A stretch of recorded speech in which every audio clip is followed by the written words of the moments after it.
Salam mənim əziz YouTube izləyicilərim, hamınızı xoş gördük. Çoxdan da video paylaşmırdım. Bu səfər biraz fərqli video paylaşmaq qərarına gəldim sizlər üçün. İnanıram ki, bu paylaşımım sizlər üçün də faydalı olacaq. Sırf tortun yığma haqqında bugün paylaşım eləmişəm sizlər üçün.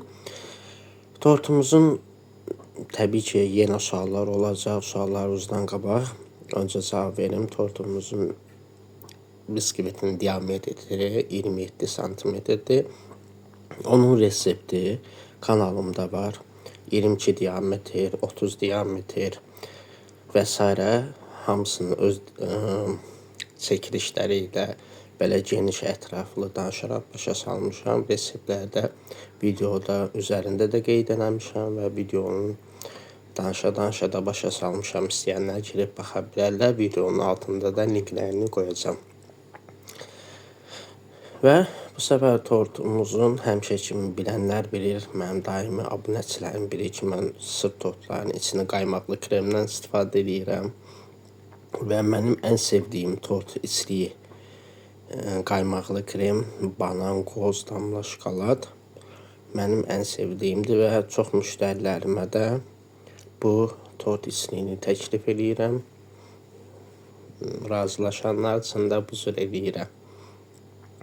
Və əsas nüansa indi sizə göstərmək istəyirəm. Yığımdır, deyirlər, burada nə var ki, kremi yaxdın içinə, bir şey atdın içinə, oldu yığım.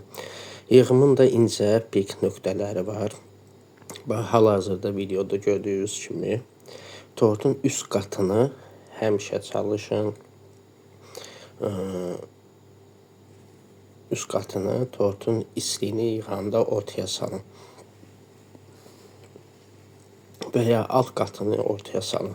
Sizin istər-istəməz alt və üst qatları sobanın istilik dərəcəsinə görə biraz sərt olma ehtimalına görə ortada qalanda isə o 7-8 saatdan sonra istər-istəməz adaptasiyonlarda daha yumuşaq və gözəl olur. Və kimin nə sualı varsa 2 hissəli video paylaşmışam. İnşallah bu tortun tam ardını, bəzəyini də bu videodan sonra paylaşacağım. Yeni izləyicilərimə də, yeni baxanlardan da abunə olmağınızı xahiş edirəm. İnşallah kanalımız 50.000 abunəyə çataq. Dəstəyinizə ehtiyacım var və suallarınızı da şərh bölmələrində yazın. Bacardığım qədər şərhlərinizi oxuyuram da, cavablandırıram. Və hər dəfə də yeni suallarınız olduqca hər yeni videomda çalışıram. O şərhlərinizə uyğun, suallarınıza uyğun cavablar verim.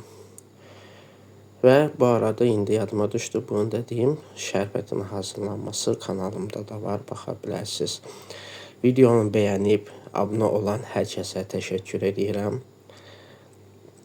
Allah gününüzü, ömrünüzü bərəkətli eləsin.